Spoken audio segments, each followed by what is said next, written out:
Yo, what's going on YouTube? It is week 4 of this season. It is the Seahawks against the 49ers this week. And I have a super special guest on today. The 49ers club champion, probably the biggest fan out of any team that you guys will fan. He's honestly, I can't believe I'm about to say it. He is probably a bigger Seahawk or fan of the 49ers than I am of the Seahawks. He is a diehard 49ers fan. I'm super excited to get to know him a little bit better and play him in Madden today. And we have a really good matchup too for this upcoming week in real life. Obviously, the Seahawks, first divisional game of the year. The division, the NFC West, is so much better than any other division. These games are just so important for the entirety of the year. But with that being said, Earl, how are you doing today? Doing outstanding, man. How are you? I'm doing good. Pretty crazy game that the 49ers, I think, played last week, and you were able to go in person and be able to watch it. What was the atmosphere like? First time having like fans back, still getting like used to being able to go back to like games and everything. What's like that experience for you being like the that big of a fan, being able to go back to Levi Stadium and be able to watch these Oh, games? it was amazing, honestly. Like, obviously, we literally like were not able to go to any games last year. Mm-hmm. Not only that, the Niners had to actually go to Arizona to play quote unquote home games, Mm-hmm. which was kind of brutal for them. Just a wild season last year, and then but the entire atmosphere was absolutely crazy. It felt like the NFC divisional championship game from 2019 when we played the Vikings. Mm-hmm. Yeah, no, I think that's like something that's like so just great about like the NFL this year is like I was actually kind of worried about how like fans being in stadiums would look like. I thought there would be like a lot of restrictions in terms of like how fans could like how many fans could even go to the stadium and everything. But we've been like pretty fortunate. Basically every stadium is at full capacity. So we've been able to like go to the games and everything like that. And I think the atmosphere is definitely like it's definitely like one of the more underrated parts of just all the football. Obviously, the Seahawks have had one home game this year, and I just think like having these fans be here is just such a great thing. But No, yeah, absolutely. so as a 49ers fan, last year I think for 49ers fan it was a bit of a underwhelming season. Going to the Super Bowl the year before that, probably had high anticipations for that next year. Then injuries just decimated your entire season. Nick Bosa went down early. Jimmy G was in and out the entire year. George Kittle was also in and out the entirety of the year. Do you feel like you guys are going to be back at like that NFC like dominance where you can like beat any team within the NFC this upcoming year?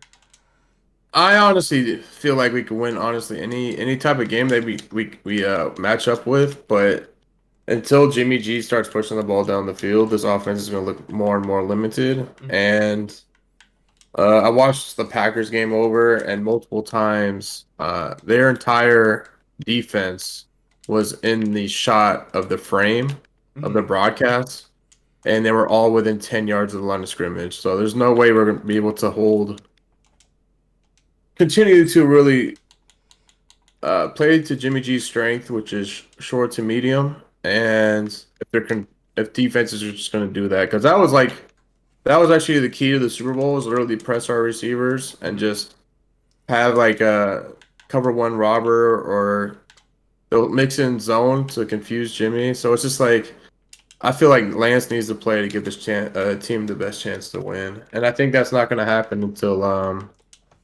probably not going to happen until after the bye week at the very earliest. But I think if we do drop this week, he might start against Arizona if we have a slow start again. Yeah, I think that's we talked a little bit about Trey Lance before we got on here. I think Trey Lance, obviously I think all 49ers fans know that he's going to be playing at one point or another this season. I think we both kind of agreed if you know somebody's going to play at one point or another in the season and probably gives you a better chance at just doing or just having long-term success this upcoming year. I'm a little bit surprised, honestly, that they haven't gone to him a little bit earlier. Because in preseason, especially, he did light it up. I know that he obviously had that huge play against the Chiefs. What was it? Was that like week 2? I think it Yeah, was, I think it was week 2 against the Chiefs. Yep, where where he he threw the just touchdown. had that, and it just feels like whenever Trey Lance is on the field, I think another great example is, it was you guys were losing 17-0, and Trey Lance comes onto the field, and the entire stadium just erupts to the point where he has to quiet the crowd down. So I think the moment that Trey Lance comes on to the field, whether it's for a play or when he becomes a starter, that entire offense looks different. Because when you look at the Super Bowl too, I would say that you guys have just a lot better of an offense built around your quarterback than what you had in the Super Bowl. In the Super Bowl, you guys had, a young Debo Samuel. You guys had Emmanuel Sanders. You guys obviously had Kittle too, but I think your offensive line has really improved to a ton since then. Oh, absolutely, 100%. And that was really the biggest thing that happened in the Super Bowl is like our entire interior offensive line got destroyed up the middle. Mhm. Chris Jones was bullying our right guard continuously. I don't even remember who the starting center was of that game. Was it That's Weston Richburg, I think? Nah, Or was Richburg he was hurt injured? that year. Yeah, he was hurt. I think it was like Owusu or no, it was like Ben Garland, I think was the Oh, yeah. No, center. I do remember that because he actually had a card in Madden. Like a Yeah. Thanksgiving card or something in Madden. Yeah, it was Ben. I'm pretty sure it was Ben Garland, Hmm. and it's just continuously, just could not stop Chris Jones. He single. I honestly, if I had to vote for the MVP of that game, it would have been Chris Jones and not Mahomes. Hmm. Yeah, He was just I way too definitely dominant. I definitely agree with that. I think honestly Mahomes, I think in the Super Bowl specifically too, Mahomes really I didn't think he played one of his best games. I felt like the Oh, 49ers defensively, I mean, they really had him just off of his back foot for the entirety of the game just with the reads he was making and everything. And it really honestly was that play to Tyreek was like the first like positive play that even really happened for them in the game, and then that kind of just led to everything else that ended up happening. But there wasn't really, I feel like, a ton in terms of what he did in terms of the majority of the game. I definitely think that the performance of Chris Jones was a lot more impressive than what Mahomes did in that Super Bowl. I 100% agree. I mean, he had 2 picks and I think 2 fumbles in the Super Bowl, and Hmm. it's just the defense either got tired or I don't know. There was a lot of stuff going on in that game. It was just like Bosa. I mean, if it wasn't going to be Jimmy G, that was going to be the MVP. It was going to be definitely Nick Bosa of that game because it's like he dominated the line of scrimmage and he just, they said it before the game. There's a lot of people that said it before the game. Like, if they don't call holding, the Chiefs are going to win the game. Hmm.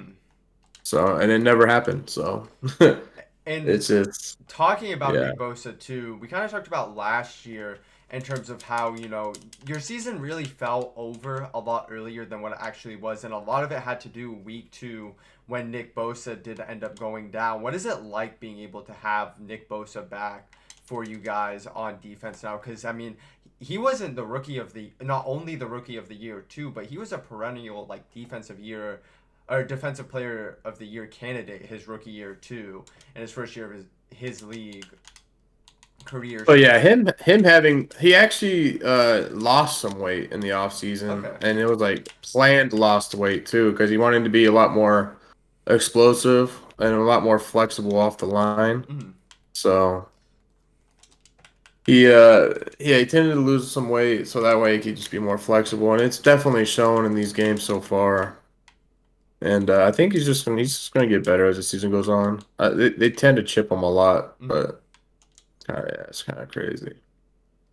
And there's Kittle. I mean, Oh, Kittle is just insane. That's a real life story yeah, right there. that's bully. That's the bully right there. I think it's gonna be a good game this weekend though. Niners and Seahawks. It always is. Yeah, a little bit of surprise personally for me that it isn't on prime time. I feel like whenever the Seahawks and the 49ers play, it should always be prime time. I think it's the 1 o'clock, like nationally televised game Yeah, I think on. Fox has it. But no, definitely a little bit surprised that it's a prime time because we could. I mean, honestly, I have some very fond memories of the 49ers when it comes to like way back in like the NFC Championship game. But then I also have some more recent memories that aren't as fond. And You remember the play because you actually came up to Seattle too. The 2019 the Yep, tackle I was there. I was in the Hawks nest with in the all the rowdy Hawks fans are. what was I heard a couple people talking smack to me, but we brushed that off. yeah, that was definitely. I mean, the Seahawks in the 1 yard line, they definitely have a Fred Warner right Oh, there. I Fred. don't think I have Gunslinger on my quarterback. I don't know what's up. Let's see. Yeah, I don't have Gunslinger on my quarterback. It's fine. We'll Oh, make do that's a with it. bummer. Um, no, but talk to me about like what that experience was like going to CenturyLink for that Week 17 matchup. Obviously, division on the line. What was that for you coming up to Seattle in terms of like what it was like up here in Seattle in terms of like the interaction with fans and then just the game itself? I'm not gonna sugarcoat it. It was an awesome experience. It's always been on my bucket list to catch a Niners game in Seattle. Mm-hmm. I think the whole the volume of the crowd, it's loud, but it wasn't as loud as I was kind of expecting it to be, the way people talk about it. Mm-hmm. But it was definitely a really fun experience, and I was actually in the same end zone where Dre Greenlaw actually made that hit. So that was like happened like right in front of me. It's pretty dope. Oh, we're down Oh, rush. we got to fumble that. Playing a little bit sloppy right here. No, I've been to one Seahawks game before. It was the 20, I think 18 season when it was Mahomes's not his rookie year, but the first year he was actually a starter in the league for, and it was a Sunday night game. And for me, I definitely felt like the stadium was really, really loud. I had to wear earmuffs basically the entirety of the game. Um, it was definitely a lot louder than any noise I had ever been around Yeah, personally. no, it was definitely loud. I mean, the way that stadium is built too is it projects all the noise back onto the field. Mhm. So yeah, it's pretty interesting how they built the stadium, and I'm sure that's the way they designed it on purpose to try and funnel all that crowd noise in. Yes, It's I think it's something like yeah, 70% of the stadium is actually like covered, so it just creates like the ability to keep more noise within that like specific area. right. Like it's not exactly a dome. Obviously, like CenturyLink isn't a dome by any means, but it Mhm. has that same type of feel of a dome where you're able to just keep a good amount of that crowd noise in the stadium just due to the Right. way that it is configured. Um, in terms of CenturyLink as a whole, where would you rank it in terms of just stadiums you've been to in your lifetime? So basically, I've only been to Candlestick, Levi Stadium, and I've been to the Coliseum in LA. That's basically all I've experienced in terms of NFL stadiums. Mm-hmm. I think that I've been to the Brown Stadium when I was a lot younger, but yeah, Seahawks Stadium is definitely cool. It's got a good layout to it. Would definitely try to catch another game up there. Yeah, so what would you say? Do you like Levi or Candlestick more? If you had to pick a stadium for the 49ers to play in tomorrow, what stadium would it be? In terms of like weather, I would definitely say Levi Stadium Mm-hmm. because I don't know if you ever been to San Francisco, but it's a different type of cold in San Francisco, especially November, December. Like it could be 70 degrees, but you have to have like a full like jacket on or something like that because of the way the wind hits off the coastline. Okay, okay. So it's like super freezing. Mm-hmm. But other than that, the stadium atmosphere at Candlestick it can't get beat, man. Mm-hmm. There's so much history in that stadium. I was there with uh I was there with my dad during the last home game at Candlestick, the pick at the stick where Bowman got the pick six. Mm-hmm. That was an amazing That was experience. against the Falcons, right? If I'm not mistaken, Correct. the Falcons. Yeah, I Yep. do actually remember that because I remember this is when I was younger, like when I was like first getting into like watching like the Seahawks as a whole. But I remember when we went there, Russ's rookie year, it was. Um, yeah, Kittle just throwing anybody off of him. But yeah, no, I remember Russ's That's rookie year, and insane. that's like my only real memory of that stadium. I don't have a ton others honestly, but I do remember that Bowman pick six when you mentioned it. I Yeah. did remember it. Um, Yeah, the craziest part about that whole thing though is that Bowman actually messed up the onside kick recovery, mhm. and he ended up saving the entire game. So can't be mad at him for that. When you talk about like all-time like favorite 49ers, obviously like Navarro Bowman, Patrick Willis, I would assume would be players up there, but who are your like favorite all-time 49ers players like to watch or that have been a part of the 49ers? I would definitely say Frank Gore. Frank Gore. Yes, Frank Gore is my all-time favorite 49er. Just for the fact that DK. uh-oh. DK. Oh, Oh, we DK. dropped I it. thought DK was gone there. Tark's got to catch that. How fast is DK in this game? I think 95 or 96 speed. He's definitely Jeez. fast. Yeah, I don't know how he almost beat me. Tark's got 90 speed. They just put him up one more point. He rushed to get Oh, out there. Bosa. But yeah, Frank Gore, 100%. Just the bro, dude never ever complains about anything. The amount of work and uh, it's just the time, the effort that he puts into the way he loves the game. Hmm. You know, you'll never hear him ever complain about anything, even after the Super Bowl that we lost. That Yeah, was Frank Gore, I mean, first ballot Hall of Famer without a doubt. And I mean, what he had like so many just consecutive, consistent years for you. Like you just right. always knew exactly what you were getting with Frank Gore. There was like never any doubt of the what you were getting from Frank Gore. Now, the one player that is probably the most underrated, that had a lot of history with the Niners, I would definitely have to say, was Justin Smith. DK, DK. Oh my goodness, I Let's thought DK go, was gonna man. come down with He that. almost got that. Rhett made a play. But yeah, I would definitely say Justin Smith. The way he took out, he like literally took over games. Hmm. So just yeah. Obviously, like I've actually met Patrick Willis in person, Hmm. which was actually really cool. One of the most humble people that I've ever met.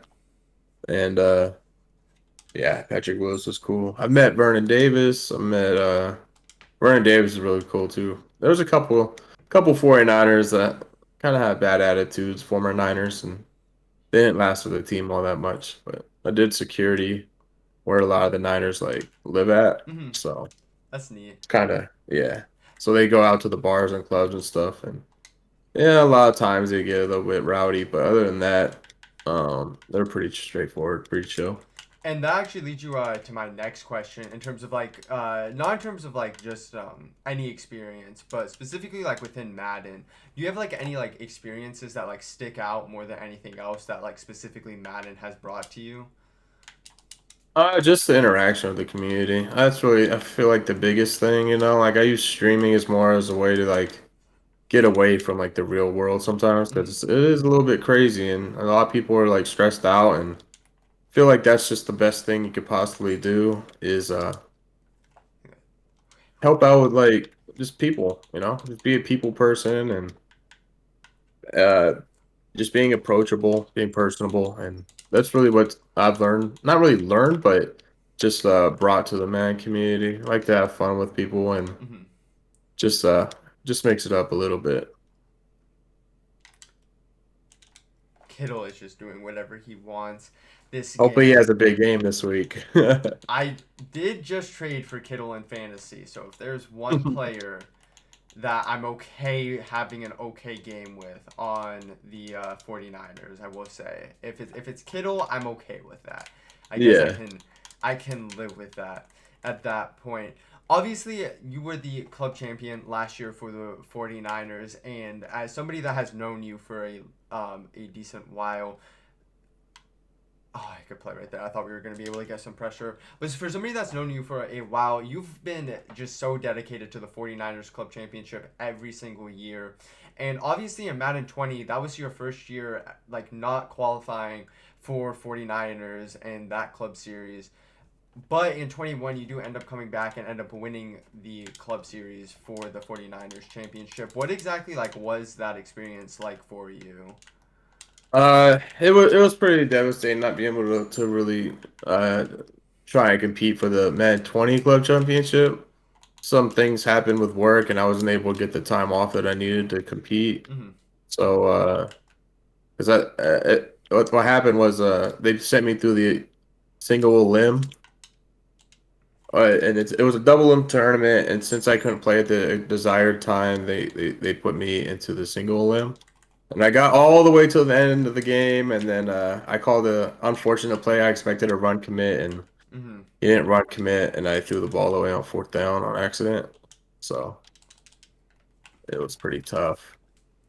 But coming back and winning the Madden 21 Club Championship, that was a massive honor because it was an honor just like playing for my dad, and it just was pretty amazing experience, and it's kind of crazy that I'll be the last 49ers Club Championship. You are the Uh, permanent 49ers club champion. That is Yeah, so it's definitely pretty crazy for sure.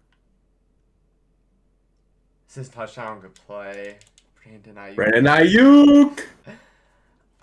No, that's something obviously with the Seahawks club being the last ever Seahawks club champion. It's definitely a cool thing to be able to say something like that, just being the last club champion of that team. And you played in some crazy games throughout just the 49ers club championship as a whole.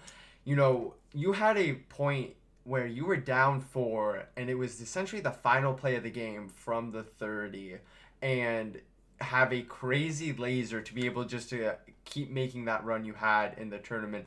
When you have a play like that happen, do you just feel like it's almost like meant to be, almost like you were just going to like find a way to like that was going to be your year to win the 49ers club championship?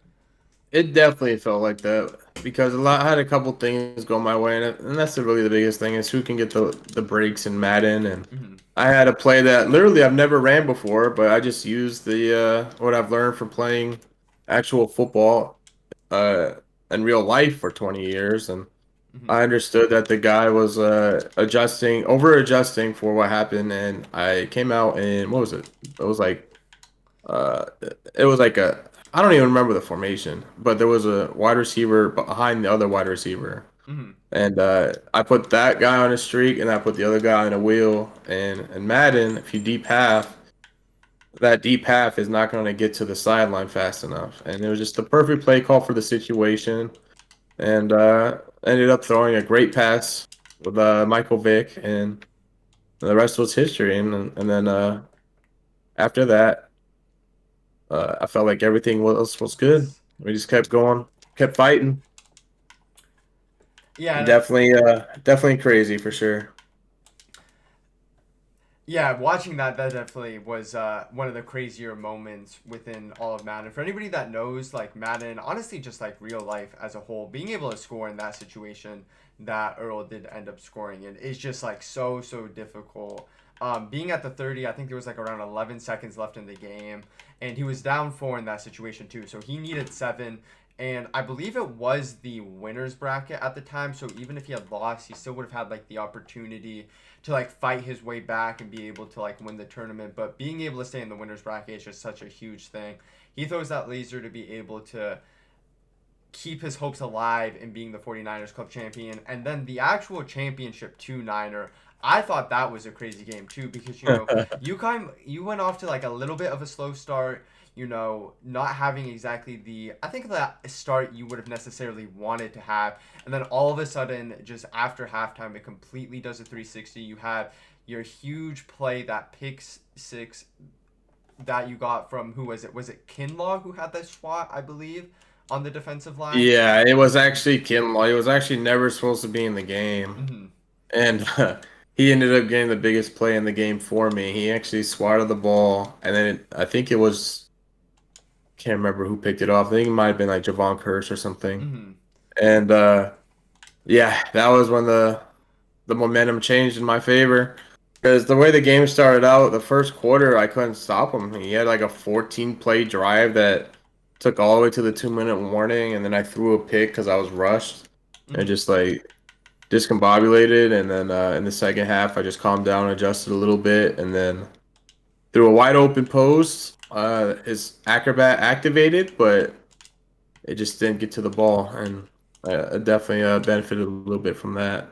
And it's kind of just what you said earlier, when you play in these tournaments, sometimes those moments just kind of go your way. There are plays that, really could have gone, as you see Trey Lance just throw a laser right here. The plays that really could have gone either way, but they ended up bouncing your way. And I think that, for anybody to be able to win any type of tournament, you're going to have a point where those 50-50s do end up going your way, regardless of how good of a Madden player you are, really how good you are at the sport you're competing with. You are always going to need there are going to be those moments where those 50-50s going your way are going to be like a huge reason why you're able to have the success that you are able to. 100%, 100%. And that's really the biggest thing when it comes down to Madden is who gets the luckiest. Mm-hmm. So who's going to get that animation, that toe tap animation when you need it the most on fourth down, So it's crazy. It's crazy. Sometimes you don't get it, sometimes you do. And yeah, you really just hope for the best. Sometimes that's all you really can do. There. There you go. And you talked a But little bit about when you had that big fourth down play to be even to keep your hopes alive in that 49ers club championship, about how you just saw something that helped you from real life in terms of being able to implement something you had seen throughout your not NFL career, excuse me, but just your football career from playing, that you were able to implement in Madden. How much do you think like a Madden background, or excuse me, an NFL background helps you within Madden? basically, I've been taught by many NFL. My high school coach was a lineman in the NFL, so I also played multiple positions in high school. Played multiple positions, semi-pro, while I was in the Marine Corps. And the thing about it is, if you really want to play on the field or you want to get on the field, you have to learn everybody's spot, Mm-hmm. and that's the best way. That's my best advice for like people trying to get better at football. It's all about the IQ stuff of it. So if you don't just learn your job, learn everybody else's job, and once you do that, they'll never be able to take you off the field.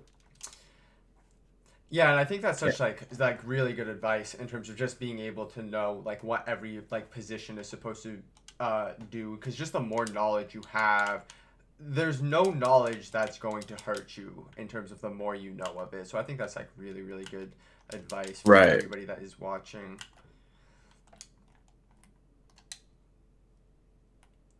Hold on to the ball. I was hoping I would let you score right there. It does look like though it is just going to come down to an ice kick in our game. See if Robbie Gold is able to make it right here. I thought I had my zone drop set a lot shorter than that, playing more aggressive defense. Yeah, that was a tough one because I'm literally caught in the middle of the field too.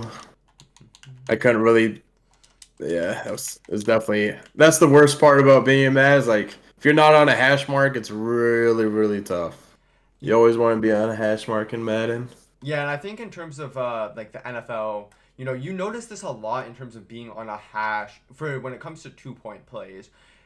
In Madden, it's a lot more important for the entirety of the way down the field. So many times when us Madden players are, trying to think of plays, whatever it may be, so much of what we're thinking about is always being on a hash. Being on the middle of the field is something that we are very uncomfortable with. And the only time you ever really see this in the NFL where they like have a preferred place to be is that 2 point conversion, always having it on a hash so they're able, maybe to roll out a right-handed quarterback to the right side of the field, whatever it may be. Um, but I definitely think for Madden, that's definitely one of the bigger differences within Madden is being on that hash. Right, and that's really the biggest thing. That's what always kind of confuses me with some of these play calls in the NFL. It's just like, why are they running short side toss? And that's Hmm. just like, I've never really, I don't think I'll ever understand it. I'm sure there's a reason why they do it, Hmm. but yeah, I just want to understand running a weak side uh, hash mark toss plays. It just doesn't make sense to me because you got the entire defense closer to that side, so it's like. I don't know. Maybe they trying to get a little bit unique, a little. Maybe they outsmart themselves. I do see Shanahan call weak side toss quite a few times. And when you talk about like players like on the 49ers too, obviously he won't be playing this weekend, but like Raheem Mostert and just his getaway speed, you would anticipate that having a player going to the wide side of the field like that would just be like so much better just because he's going to have that extra room of being able to get to the outside to be able to outrun the defense. Oh, 100%. And that is true too. Mostert's a different type of back. It is actually pretty crazy. Like the amount of like distance he gets, just 1 to 10 yards, or like his 10 yard split, like Mhm. he's just got different speed that probably 99% of other running backs don't have. Yeah, 100%. With that being said, though, you guys did see it was 24-21 to the 49ers within Madden. Still very difficult to play defense within Madden. Anybody that has watched this series, I don't think any opponent has got a single stop yet. It's definitely just been back and forth scoring, and it really just comes down to who has the last possession. With that being said, my score prediction in real life, I think it's going to be a close one. I see it being very difficult for the Seahawks losing 3 straight games. You've never done it in the Russell Wilson era, losing 3 straight games. So I do have the Seahawks edging this one out by 3 points. I think it's going to be in the high 20s personally. I could see like a 27-24 score, something along the lines of that. With that being said, though, Earl, what's your score prediction for this weekend? I'm gonna have to say 31-28. I Thirty-one think I think twenty-eight. So close I think it's game. gonna be pretty high scoring. Mhm. It's really gonna come down to honestly, I feel like it's gonna come down to a field goal. Who makes less mistakes, who doesn't turn the ball over, and who starts fast. So far, the Niners have not been able to start fast in the first half in 2 of the last 3 games, and that's really hurt us. And I don't think we could not start fast against the Seahawks because they could score at any point on the field. So Yeah, and that's something well, that I'm this looking forward to it. the Seahawks are basically the complete opposite right now. We've been starting super fast, and then kind of as the game goes on, it's been a little bit slower from us offensively. It's been harder for our defense to get off the field. But with that being said, I do appreciate all of you guys tuning in for week 4 of this series. Earl, I really do appreciate you coming on to this. Congrats on all the success you've had within Madden as well. But with that being said, I will see you guys all next week against the Rams.